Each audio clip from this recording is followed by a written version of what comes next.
Authoritarian regimes don't need you to believe the story. They need you to stop believing your own eyes. Because when the story is shaky, when the testimony is shaky, what they need is motion, noise, crisis, a new headline, a new enemy, any new emergency that keeps you from sitting long enough to look at the record. Check this out. Last night what we saw was 3 individuals weaponize shovels and brooms and attack an ICE officer that had to defend himself. But I would say that our agent is beat up, he's bruised, he's injured, he's getting treatment, and we're thankful that he made it out alive. None of that in reference to this January 14th incident appears to be true. Lawyers for both migrants welcomed the dismissal of charges and said acknowledgement of misstatements was equally welcome. Reuters reported last week that ICE's acting director said 2 federal officers appear to have made untruthful sworn statements after video review contradicted their accounts. So much so that DOJ moved to drop the charges tied to the shooting incident in Minneapolis. When the sworn testimony collapses, the narrative collapses with it. And that is exactly why the chaos has to keep moving. Welcome to Quiet Loud. I'm DeAntony Collins, and if you're new here, we do pattern recognition. We do names, dates, and receipts, so you feel informed and not inflamed. So go ahead and hit like, subscribe, and tap that bell. All right, let's count it down. If you want to understand why everything feels like it's happening all at once, why every revelation arrives with a crisis, here's where we start. Because the gravitational center isn't just the documents. It's the timing, the drama. It's the idea that transparency is always promised, but delivered through a fog of obfuscation and crisis and truth social posts and memes with the Obama's heads on apes or drone strikes on fishing boats in the ocean. There's always some new thing to turn our heads toward. But then Attorney General Pam Bondi took heat in a House hearing that we talked about in last week's episode over DOJ's handling of the Epstein investigative files. And it was so contentious that a Republican lawmaker even accused her of concealing names of powerful associates. And then the larger media ecosystem turns it into a meta war. I don't know if you all saw this, but Hillary Clinton is now even accusing the administration of withholding millions of documents, calling it a cover-up, while the administration pushes back. So here's the question that matters. If nothing is being hidden, then why does every revelation arrive with a crisis? Every time there's a new tranche of documents, every time we get a little bit further, discharge petition, Trump signs the thing, any of that, everything comes with some other kind of dump of information, some other kind of event that happens that takes our eye off of the ball.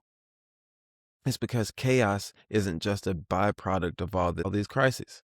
It can also be their shield, which brings us to the case where chaos didn't work because the court record did what it always does when it's allowed to. It told the truth, and it got to the truth. This is the Minnesota anchor story, and it matters because it isn't an activist slogan. Reuters reports that the DOJ moved to drop charges again against Julio Cesar Sosa Celis and Alfredo Alejandro Alhorna after materially inconsistent evidence emerged. Then ICE's acting director said in a video, he said a video review showed untruthful sworn statements by the 2 officers. The officers were then placed on administrative leave. They should have been fired. I mean, come on, they've been caught in a lie. They've been caught in a lie. And the U.S. attorney investigation was then opened, potentially exposing them to termination and criminal consequences. Potentially exposing them to termination? They have been caught in a lie. The only thing that should be right now up to debate is whether or not they get charged. But again, they've been caught in a lie. When you have to misrepresent what you have done, you can't lie to federal agents. Isn't it a crime to lie to a federal agent? So how is it that a federal agent can then lie in their sworn statement and the backlash isn't swift and decisive? I mean, come on. We have to hang everything on when sworn testimony collapses, then the narrative also collapses as well. We can't believe anything because this is the exact moment when the story stops being what they told you happened and becomes what the video shows happened. And we have seen this time and time again, that every time someone has been harmed or hurt or tear gassed or beat or something like this, shot, then they come out with the narrative that they defame before they investigate. They come out and frame the victim as the perpetrator over and over again. And over again, without that video evidence, we would have to go with what the word of a sworn federal officer. And it raises the most devastating question of this entire episode to me, the scariest, especially as a black man in this country. How many cases never had video? How many of these cases? How many people are somewhere, with broken bones, bruises, pepper balls to the face, something like this that will never get answered for because nobody caught that on video. Now zoom out, because that Minnesota case isn't just a tragedy. It's the predicate for the thing Washington is currently fighting about: funding, oversight, and whether DHS operates with any guardrails whatsoever. A shutdown fight is never only about budgets. It's about jurisdiction, on who controls the rules, who can demand accountability, and what happens when Congress has almost no leverage left. And believe me, Mike Johnson has seen to Congress having almost no leverage left. He has ceded all of the House's authority, nearly all of it, to Trump and the executive branch. A partial government shutdown continues today, driven by stalled negotiations over DHS funding tied to demands for oversight over fatal shootings involving federal officers. Reuters and the Washington Post describe how DHS funding lapsed into a partial shutdown dynamic while key enforcement operations continue under prior funding structures. And other DHS functions take a hit. So we're talking about, just like we saw in prior shutdowns, airlines and travel groups warning and cautioning that tens and thousands of TSA screeners and others could be working without pay because they have been deemed essential. So what we're talking is they'll either be working without pay or we're risking absences or travel disruptions. So what we're saying is, again, it's simple. Budget fights are oversight fights too. Because when the funding becomes the only guardrail that we have left, shutdown brinkmanship becomes a tool and not just a failure. And while Washington plays leverage games, the next line of defense has been surprisingly local. So here's what resistance looks like in policy. You're seeing it in logistics and contracts and community refusal. Axios reports that a Kansas City warehouse owner has declined to sell to the federal government, to DHS, amid detention expansion pressures.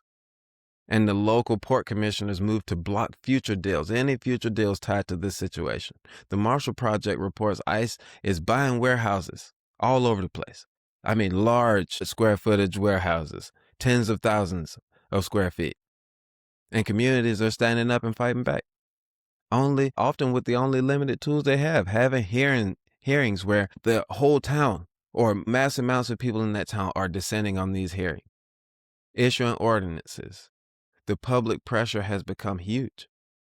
And they are using the towns and municipalities' local economics to refuse them as well. They're disincentivizing companies who are in talks with DHS to try and buy their facilities.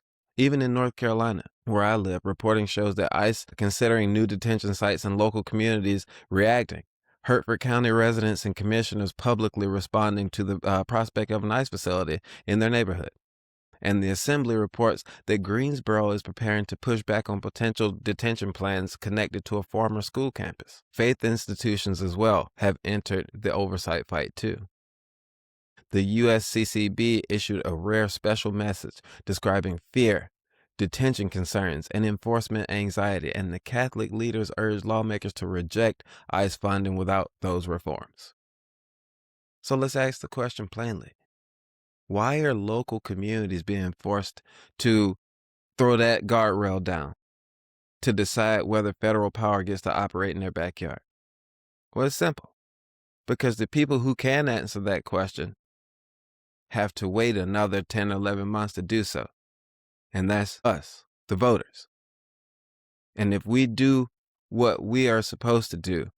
And if those gavels change hands, real tools change hands with them, like subpoena power and appropriations leverage, oversight hearing, inspector general pressure, document demands that come with real enforceable consequences.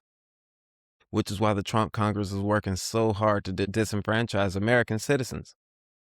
This so-called SAVE Act that they're working on will require all Americans to submit proof of citizenship in person in order to register to vote. So what's the problem with that, you say?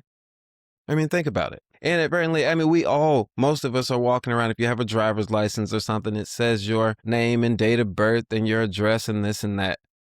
No, they want to see your birth certificate. They want to see your passport. Still asking what the problem is with that? Have you changed your name since birth at all? Say, maybe since you've gotten married? Do you know exactly where your birth certificate even is? Do you have a passport? Not everybody does. And can you get either one of those before the voter registration deadlines end? You would be required to even send in a copy of your photo ID on a mail-in ballot. This is madness. And I predict that it won't end well for Republicans. Even as the House has passed their version, some Democratic senators would have to cross the aisle to seal the deal and send that bill to Trump. So we must defeat that in the Senate, and we must have victory at the ballot box this November. Because the ballot won't just be comeuppance, and it won't just feel like revenge. It is jurisdiction. Because oversight is a major governing function. And while the political class tries to keep the public trapped in raid footage and shut down headlines, the story they do not want you tracking is the one that hits your kitchen table. So here's the quiet part. While we argue about raids, the cost of living doesn't pause. It keeps climbing. And when DHS funding is weaponized as leverage, and enforcement expands through contracts and warehouses, the downstream effect isn't just civil liberties. It's community stability. It's jobs and local budgets, travel disruptions, time lost. Families are being destabilized. Even the shutdown coverage makes it clear. Some enforcement continues while other public-facing services are strained. Meaning the pain is not even evenly distributed. The cover-up requires the chaos. Because if you ever get a clean week to measure your life, your bills, your rent, your grocery, your health care, then that story changes. So if this episode helped you understand the pattern that the cover-up requires the chaos that we're seeing, then do 3 things. Like the video so that it travels well. And I just want to say thank you because we've seen increased views in the last weeks, and I'm just grateful that people are tuning in. The comments are encouraging, and thank you. I will continue trying to bring the best episodes that I can bring to you, okay? So like I said, like this video so that it can keep traveling. Subscribe and hit the notification bell so that you know exactly when those drops are happening. And it's Thursday evenings, all right? Thursday evenings on YouTube. One civic action tonight. Call or email your representatives about DHS oversight, about body cam requirements, and also ask them where they stand on the SAVE Act, because democracy can survive our disagreements here at this country, but it cannot survive a system where accountability only exists when someone happens to capture it on video or can count all the jelly beans in a jar. All right? I'm DeAntony Collins. This is The Quiet Loud. Stay grounded, stay informed, and stay loud quietly. Y'all take care.